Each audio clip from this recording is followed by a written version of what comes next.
What if Vegeta was the one that transformed into a Super Saiyan on planet Namek? Matter of fact, let's take it a step back.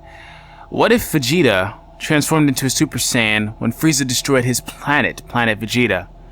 And yes, I am aware, because I know that a lot of you guys are asking and wondering, how is this possible, D3? But I am aware that Vegeta, for one, was a kid, probably wasn't very well versed and adept at fighting at the time, and that, for all intents and purposes, wasn't even on the planet at the time it was destroyed.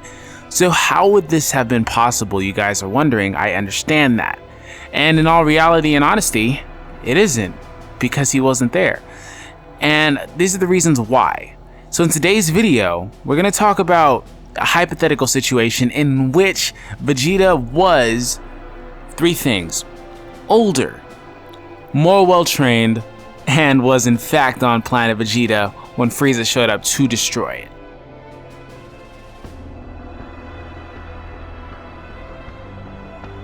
Alright, so let me just start off by saying, if by chance, Frieza showed up while Vegeta was a kid, and, Frieza was on the planet, and he did happen to transform into a Super Saiyan, his lack of battle experience wouldn't have let him prevail in that fight. He would not have won. So that's why I said, I've wanted to set some buffs, because I think this is pretty interesting, a pretty interesting topic. This is a video requested by Scar Eternal. I'm sorry if I'm mispronouncing your name, bro. I told you I would get it out. I'm a little bit late. I am sorry about that, but without further ado, here we go. So, assuming that Vegeta was on the planet when Frieza showed up, and the whole army was in space and everything like that, something would have to tick Vegeta off to the point where, he snaps and he lets go, because, the Super Saiyan transformation is an emotional transformation. It's not something you can just achieve and be done. Now, granted, we don't understand / know how Kid Trunks and Goten were able to do so, especially at such a younger age without suffering any sort of tragedies. But considering Vegeta would be a different case, and was a different case later on in his life when he did actually achieve the transformation, we're going to go off of the emotional theories. So let's just say, for instance, something happened, like Vegeta lost a relative or something like that. Maybe let's just use his father, because he's the only one that we really know of, at least to the best of my knowledge. Say Frieza destroyed or killed his father right before him, and Vegeta snaps. And Vegeta bum rushes Frieza, and they engage in an all-out battle. Granted, Vegeta would ultimately win that fight, because Goku, as a Super Saiyan, an untrained Super Saiyan, just achieving the form for the first time, was able to win that battle. And I honestly, at that point in Dragon Ball, thought that Vegeta was a better fighter in general, but Goku somehow always found a way to prevail. Now, whether that holds true throughout the rest of Dragon Ball Z and Dragon Ball GT, if you want to consider it, and Super now, is a different story. But at that point, Vegeta was undoubtedly the better fighter. Especially considering that, Frieza, essentially what's happening is, Frieza is showing up later than he did, meaning that Goku would be like a little kid at this point, Vegeta's a teenager / young adult. So I think that he would have won, honestly. Now, let's talk about the aftermath after Vegeta wins the fight. Honestly, the fact that Vegeta destroys Frieza so early means that a lot of the other sagas in Dragon Ball don't even have a chance to occur. And what I mean by this is, say that they go to Namek, or matter of fact, not even Namek. There's not a reason to go to Namek. Raditz may ultimately show up to gather his brother, but, they die, and they get wished back, and Vegeta would probably still find no reason to come to planet Earth to get the Dragon Balls. If Vegeta by chance heard the transmission about the Dragon Balls and did find them intriguing enough, even though he doesn't need his immortality, because the reason for his immortality was Frieza, if he did find them intriguing enough and he was greedy enough to come to Earth, he would ultimately wind up winning any battles that he would partake in, because Goku at a Kaioken times 20 or whatever he was at would not have been able to withstand the might of a Super Saiyan. So that wouldn't have worked. But let's say, for instance, Vegeta doesn't, and Goku gets a little bit more time to train, he still wouldn't win. The reason why Goku was able to become a Super Saiyan in the first place is because they ventured out to Namek. What I am saying is that with Frieza dying so early on in the series, there is no reason to go to planet Namek, thus there's no reason for Krillin to die, and as a result there's no reason for Goku to ultimately transform. That's not to say that Goku will not eventually reach that level of power, but it's just to say that it wouldn't happen so early, because before Goku did it, it was just such a rare occurrence. Now let's move on a little bit past this, and let's talk about some of the other sagas.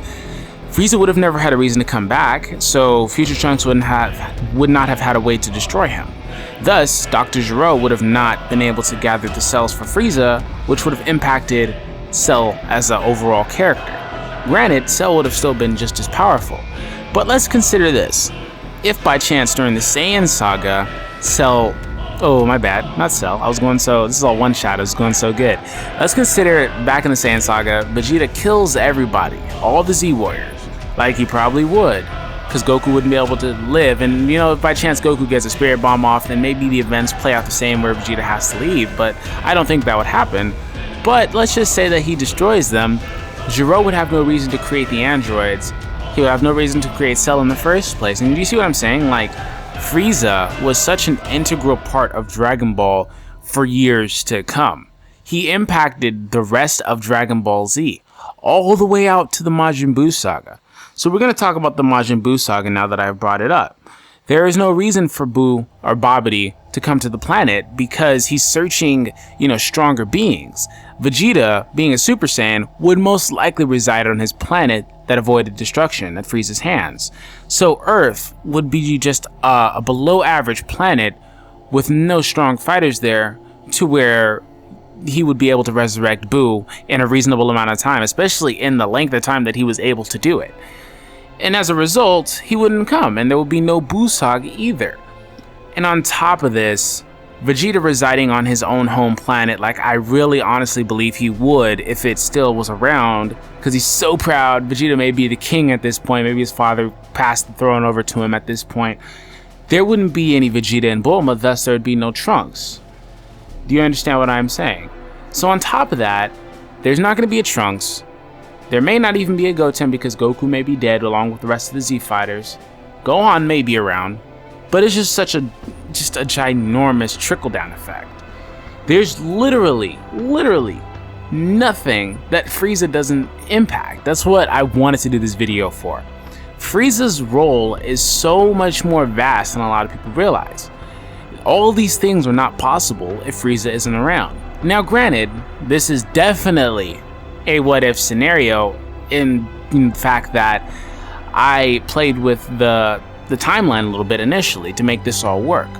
But with the regular Dragon Ball Z timeline, saying that, like I said, if he was a kid and he was there, and if by chance he was able to get mad enough, it would resemble something similar to Gohan's rage boosts on planet Namek, where he reaches this level of power where he's above whoever he's fighting, but it only lasts for like 2 seconds and it goes away. So a kid Vegeta wouldn't be able to do anything. And now let's talk about the last part of it. What if Vegeta was away, his planet was destroyed as it was, and Vegeta transformed through the news of his planet being destroyed, and he bided his time? Let's take this into consideration. Vegeta was away. He was away with Nappa, and he was away with Raditz. Vegeta had plenty of time to hone his battle skills. They were out there conquering planets. So if Vegeta heard that his planet was destroyed, he would have been able to transform per se, maybe. But on top of that, he would have had a chance to perfect the Super Saiyan transformation and would have ultimately showed up at Frieza's doorstep to win the battle with Frieza. Now the only problem with this theory is that Frieza lied to Vegeta the whole time. Frieza had them transmit a message to Vegeta on a distant planet saying that Vegeta's planet was attacked by, or came into collision with a meteor, which destroyed it. So it wasn't until they got to Namek where Vegeta was able to attain the information from Midoriya that Frieza in fact himself was the one that destroyed the planet. Now let's take it into that perspective. Vegeta finds this information out and he's able to transform then and there on planet Namek. You know, all the events with him coming to Earth, everything like that plays out the way it normally did in the regular timeline. And at this point, we have a Super Saiyan Vegeta, because he was right at the door. He really thought that he was there, and he achieved the form. He didn't know what it looked like. He thought he was there. He was at the door. So we have this Vegeta that actually is able to break through the barrier and become a Super Saiyan versus Frieza. And ultimately, once again, Goku would not need to become a Super Saiyan, because there's no way that Frieza would get an opportunity to kill Krillin. It's not that Vegeta would prevent it, it's just that Vegeta would be too busy beating him around that he wouldn't have an opportunity to do so.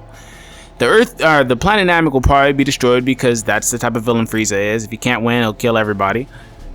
And that's evidenced by Resurrection F. Once again, he tried to do it again. So, we have a Super Saiyan Vegeta, but we don't have a Super Saiyan Goku. Goku would ultimately achieve the form eventually. He wouldn't have went to planet Yardrat, wouldn't have done the instant transmission. He would have came back to Earth, and seeing what it looked like and seeing that there was a power level out there, he would have found a way to achieve it. But that leaves the door open. Since Vegeta has always, in the regular timeline, been behind Goku in terms of power, because Goku is such a prodigy and Vegeta has had to work so hard to attain everything that he has, we both know that they're both workhorses. They will never stop training. They both want to get better than the other, and they consider each other rivals. So that begs the question, with Vegeta being the first one to achieve the transformation and Goku following shortly afterwards, who becomes the main character of Dragon Ball? Who is the one that achieves Super Saiyan 2 out of the two of them first? We know that Teen Gohan was, but out of those two first, who is the one that achieves Super Saiyan 3 first? Who becomes the main character? Is it still Goku, or will it be Vegeta? It's pretty interesting. Like I said, this is a great topic. I really enjoyed it. So I'm gonna leave this up to you guys. Let me know how you guys think about the video. If you guys have any other what if topics, I want to hear them.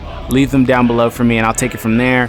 Let me know what you guys think would occur in any of these 3 or 4 different scenarios I laid out for you guys. I thought I covered everything, but if I forgot something, let me know.